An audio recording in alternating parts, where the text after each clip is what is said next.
Alright, I wanted to show this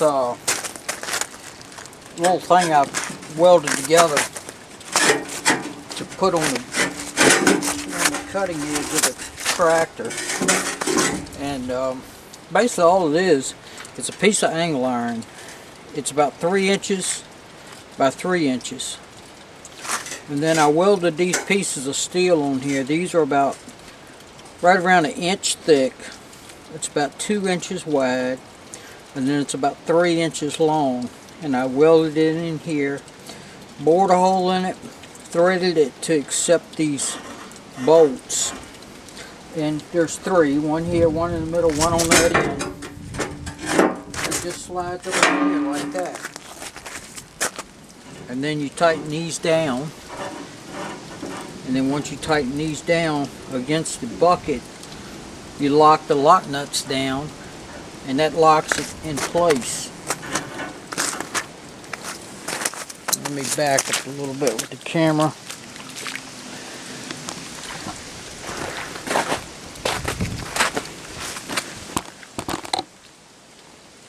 Get repositioned a little bit.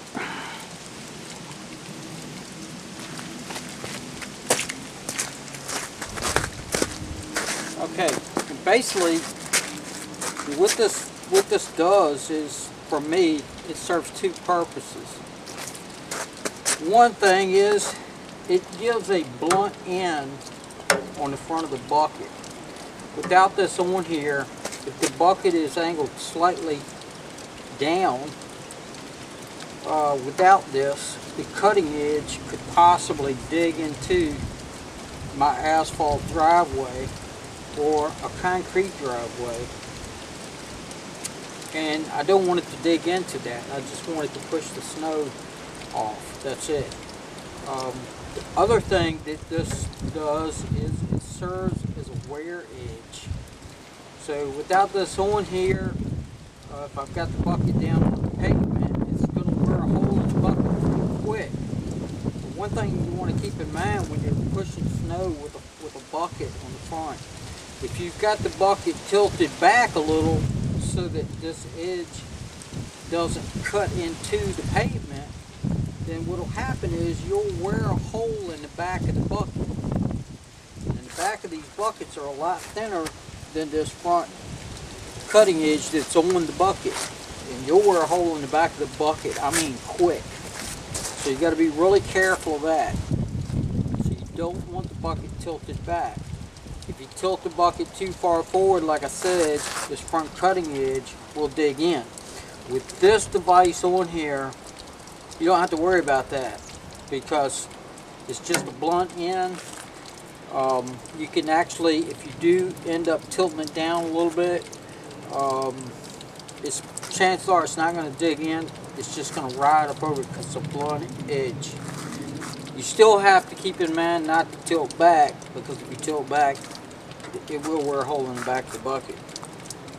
But if you could see the bottom of this cutting edge where I've been pushing snow with this device on here, you can see that it's really wore a lot of this angle iron down. It's wore a lot of metal that's gone off of this thing. It won't be, you know, if I keep doing it, it won't be much longer. I have to build another one of these to, you know, to take the place of this.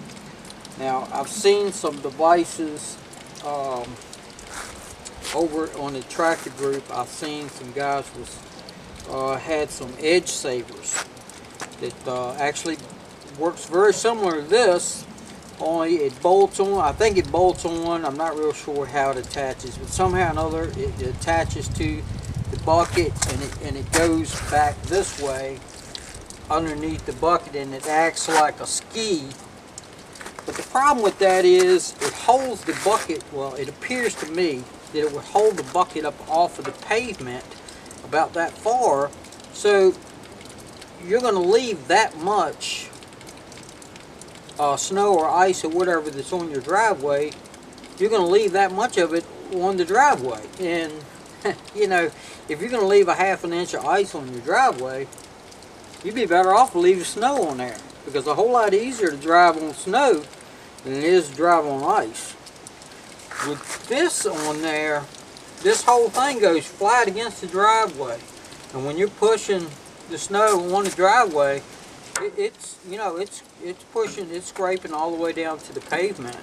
Not just here and there where those skids are, all the way across the whole thing. And it's blunt enough that it's not going to dig into the driveway and tear a big hunk out. Granted, if you hit something hard, a bump or something in the driveway, it's going to do something. It's going to come to a screeching halt, or it's going to do something. But so far I've been fortunate.